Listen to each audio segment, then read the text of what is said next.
अस्सलाम वालेकुम, welcome to my YouTube channel literature lounge N M. आज की जो हमारी रिस्पेक्टिव वीडियो है वो है लेडी लजारस।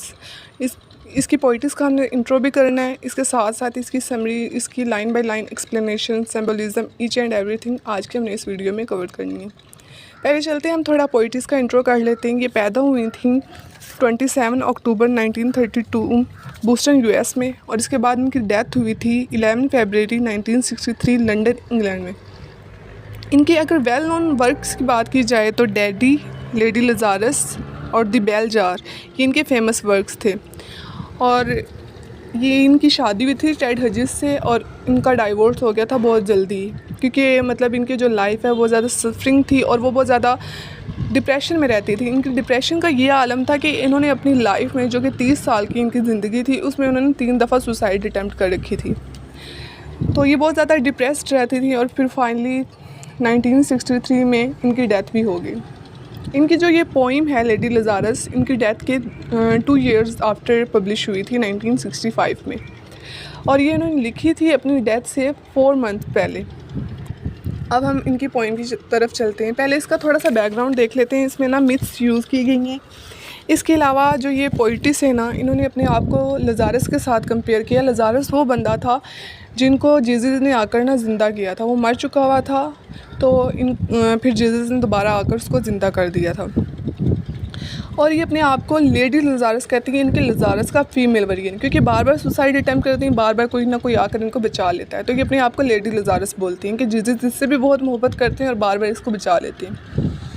इसमें कोई राइमिंग स्कीम का यूज़ नहीं किया गया। इसमें हर स्टैंजा जो नेक्स्ट स्टैंजा है ना, उससे इंटरलिंक्ड है। बार बार मतलब जो हमें अगर पहला स्टैंजा समझना है तो सेकंड स्टैंजा को भी पढ़ना होगा, अगर सेकंड पढ़ना है तो हमें पहला पढ़ रखा होना चाहिए। तो इस तरह से ये सारी पोइम है। अब वो कहती है I have done it again 1 year in every 10 I manage it, a sort of walking miracle my scheme। वो कहती है कि मैं जो हूँ ना, मैंने कि अब दोबारा की है। हर 10 साल में 1 साल में वो ऐसा ज़रूर करती है, यानी कि हर 10 साल बाद वो एक दफ़ा ये ज़रूर करती है। वो कहती है मैं इस चीज़ को कर भी लेती हूँ और मैं इसे मैनेज भी कर लेती हूँ, और उसका चलना फिरना ना एक मिरेकल है, a sort of walking miracle. My skin bright as Nazi lampshade my right foot a paperweight. और वो कहती है कि जो पहले 2 स्टैंड्स हैं इसकी बात करते हैं। वो कहती है कि जो उसकी स्किन है वो बिल्कुल ना, पहला हमने पढ़ा है कि वो कहती है मैंने ये अब दोबारा की है, हर 10 साल बाद में ये एक दफ़ा ज़रूर करती हूँ और मैं इसे मैनेज भी कर लेती हूँ। वो एक चलता फिरता मिरेकल है। जो उसकी स्किन है वो नाजी के लैम्प शेड की तरह रोशन है। अब नाजी के लैम्प शेड क्या होते हैं? नाजी के जो लोग थे ना, वो उन्होंने जूस के साथ बहुत बुरा सलूक किया था, उनको कत्ल कर दिया था, उनको बहुत ज़्यादा वो मारते थे। फिर उनकी जो स्किन होती थी उनको जलाकर उन्होंने लैम्प शेड बनाना शुरू कर दिए थे। ठीक है। वो कहती है जिस तरह उनकी स्किन जलाकर लैम्प शेड बनाए गए थे, उसी तरह मेरी स्किन के साथ भी यही हाल किया गया। मुझे लगता है कि मेरी स्किन से भी ना ये जो मेरे आसपास के लोग हैं वो लैम्प शेड बनाते हैं। वो कहती है मेरा जो दायां पाँव है पेपर वेट बन चुका है, यानी कि वो अपनी हालत बताती है कितनी खस्ता हाल हो चुकी है वो। ठीक है। My face featureless fine Jew linen. और वो कहती है कि जो उसका फेस है वो फीचरलेस हो चुका है, क्योंकि मतलब जैसे नाजी के लोगों ने जूस को ना स्किन को जला कर राख कर दिया था, वो फीचरलेस हो गए थे, बिल्कुल वो भी वैसे ही फीचरलेस हो चुकी है, क्योंकि जो उसके आसपास के लोग हैं वो उसे इतना ज़्यादा टॉर्चर करते हैं कि उसे लगता है वो फीचरलेस हो चुकी है। Fine Jew linen peel off the napkin. यहाँ पर जो ये वाला स्टैंजा है इससे इंटरलिंक्ड है। वो कहती है जो जू लीलन एक ना कपड़ा होता है, यहूदियों का कपड़ा, वो कहती है कि उसके मुंह के ऊपर वो डाला गया है। वो अपने आप को क्योंकि जूस समझ रही हैं जिसके ऊपर नाजी के लोगों ने जुल्म किया था, तो कहती है कि मेरे मुंह पे एक कपड़ा डाल दिया गया। यहाँ पर वो बताती है कि वो मर चुकी है, उसकी डेथ हो चुकी है। ठीक है। तो वो कहती है मर चुकी है, इसके मुंह के ऊपर एक कपड़ा डाल दिया गया है और उसको अब वो हटाने का कह रही है। पील ऑफ यानी कि हटाना। Oh my enemy do I terrify. अब वो यहाँ पर एनिमी किससे कह रही है? वो रीडर्स को अपना एनिमी कह रही है। ठीक है। वो रीडर्स को अपना एनिमी कह रही है और कह रही है कि मतलब जो मेरे एनिमी हो मेरे मुंह से कपड़ा उतारो। और कहती है कि क्या मैं डरावनी लग रही हूँ? डू आई टेरिफाई, क्या मैं डरावनी लग रही हूँ? बताओ मुझे। यहाँ पर वो पूछती है रीडर्स से। नेक्स्ट हम चलते हैं। The nose, the eye pits, the full set of teeth, the sour breath will vanish in a day. अब वो कहती है, ये वाला स्टैंजा भी नेक्स्ट स्टैंजा से इंटरलिंक्ड है। वो कहती है, क्या मैं डरावनी लग रही हूँ? मेरा नाक, मेरी आंखें, मेरा जो पूरा दांतों का सेट है, क्या ये डरावना लग रहा है? The sour breath will vanish in a day. वो कहती है कि सारा कुछ एक ना एक दिन ख़त्म हो जाएगा। अब किस दिन ये सब ख़त्म होगा? वो कह रही है कि यहाँ पर हम इसके दो मीनिंग्स निकाल सकते हैं। हो सकता है कि वो कह रही हो कि जब वो मर जाएगी, यानी कि वो यहाँ पर बता रही है कि वो डिकम्पोज हो रही है, वो मर चुकी है। अब सेकंड मीनिंग हम इसका ये भी निकाल सकते हैं कि उसने सुसाइड अटैम्प्ट की है, लेकिन उसकी सुसाइड क्योंकि सक्सेसफुल नहीं हुई है, तो यहाँ पर वो कह रही है कि अब उसकी हड्डियों पे दोबारा से गोश्त आ जाएगा, अब वो बिल्कुल फिर से ठीक हो जाएगी। यानी कि वो यहाँ पे कह रही है कि वो दोबारा से अपनी पुरानी रूह के साथ नए जिस्म में फिर से वो ज़िंदा है। यानी कि क्योंकि वो तो मर चुकी है अपनी तरफ से, उसने जो बार बार बंदा सुसाइड कर रहा है मतलब उसके अंदर कोई जीने की ख्वाहिश बची नहीं है, तो मतलब वो मरा हुआ ही है ना। तो ये कह रही है ना एक दिन मतलब जो इसके अंदर बच चुका है वो भी ख़त्म हो जाएगा। Soon the flesh the grave cave ate will be at home on me and I a smiling woman. यहाँ पर वो बता रही है कि वो हंसती। अब वो कहती है कि ना फिर एक दिन ऐसा होगा वो मर जाएगी, कब्र उसको खा जाएगी, क्योंकि जब बंदा मर जाता है तो उसकी डेड बॉडी को कब्र में रखा जाता है, कुछ ना कुछ एक दो दिनों में डिकम्पोज हो जाती है, शायद ज़्यादा दिनों में, लेकिन हो जाती है ना डिकम्पोज। तो यहाँ पर वो कह रही है कि ना एक दिन वो मर जाएगी। एट होम ऑन मी, वो कहती है घर पे मैं सबको लगता है एक हंसी मुस्कुराती लड़की हूँ, लेकिन मुझे पता है मैं क्या हूँ। मैं सिर्फ 30 साल की हूँ, ठीक है, और and like the cat I have 9 times to die. अब यहाँ पर वो कह रही है कि वो हर 30 साल मतलब वो 30 साल की हो चुकी है। वो कहती है कि क्या ये बहुत ज़रूरी है कि वो मतलब बिल्ली की तरह 9 दफ़ा मरे और 9 दफ़ा जिए। वो कहती है मुझे मरने दो, मैं मरना चाहती हूँ, मुझे मरने दो, मैं मर जाऊँगी, जान छूट जाएगी सबकी और उसकी खुद की भी, क्योंकि वो लोगों से बहुत ज़्यादा तंग है। आगे हम पढ़ेंगे वो देखेगी कि लोगों को किस तरह से तंज करती है, हम देखेंगे इस पोइम में। वो कहती है बिल्ली की तरह मुझे 9 दफ़ा मरना पड़ेगा। अगर वो मर रही है, वो कहती है कि मुझे मरने दो ना, एक दफ़ा मैं मर जाऊँ, ज़रूरी है कि मैं हर बिल्ली की तरह 9 दफ़ा मरूँ और 9 दफ़ा जीऊँ। वो कहती है तीसरी दफ़ा मैं अटैम्प्ट कर रही हूँ। यहाँ पर वो बताती है हमें कि वो पहले 2 दफ़ा कर चुकी है। What a trash to annihilate each decade. वो कहती है क्या मुसीबत है, ये अब मुझे तीसरी दफ़ा अटैम्प्ट करनी पड़ रही है। यहाँ पर वो हमें अपनी प्लानिंग भी बताती है कि वो मरना चाहती है, वो मर जाएगी। कहती है कि मतलब हर डिकेड में मुझे एक दफ़ा ये ज़रूर करना पड़ता है, क्योंकि लोग जो हैं मुझे जीने नहीं देते हैं।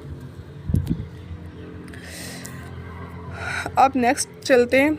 What a million filament the peanut crunching crowd shoves into see. अब यहाँ पर हमें पता चलता है कि वो कितनी नफ़रत करती है आसपास के लोगों से, क्योंकि उन्होंने इसका जीना मुश्किल कर रखा है। यहाँ पर इस स्टैंजा के हम 2 मीनिंग रख सकते हैं। फिलामेंट धागे को भी कहते हैं और फिलामेंट बल्ब का वो हिस्सा जो रोशन होता है उसे भी कहते हैं।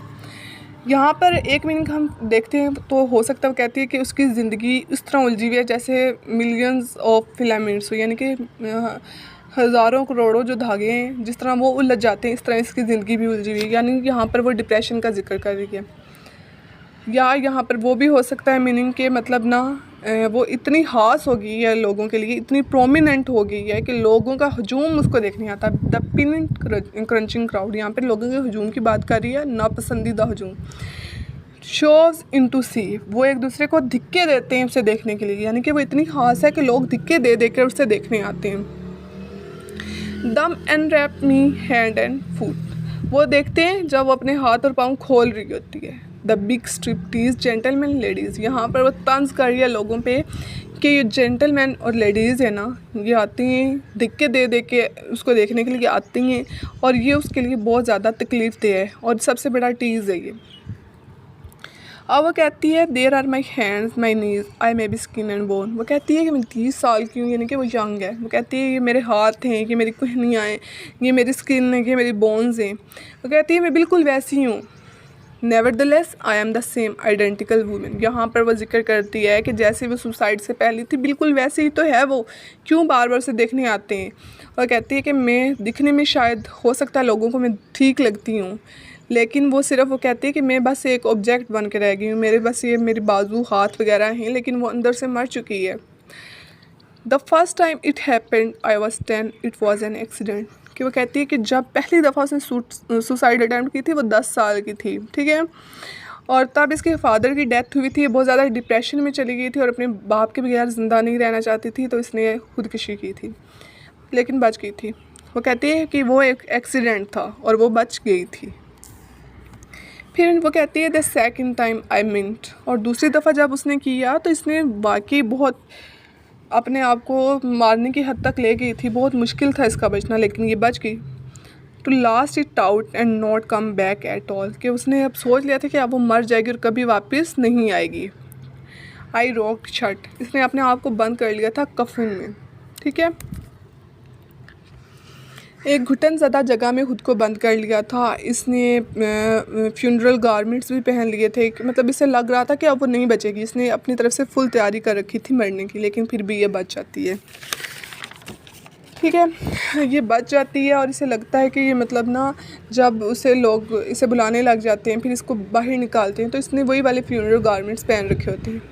As a seashell they had to call and pick the words off me like sticky pearls.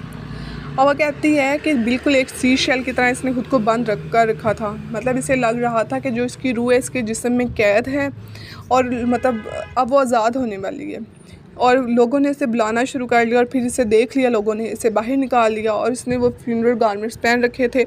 और कहते हैं कि अगर वो मर जाती ना, तो ये लोग जो अभी चीख कर इसको बुला रहे थे, इन्होंने इसके जिस्म में से मतलब जो स्टिकी पर्ल, अगर चिपचिपा मोती जो होता है ना, वो भी निकाल लेना था। यहाँ पर वो लोगों से नफरत करते हैं कि लोग अपने मतलब के लिए कुछ भी कर सकते हैं, तो वो कहती है कि मतलब वो चिपचिपा मोती भी ये ना छोड़ते, वो भी निकाल लेते।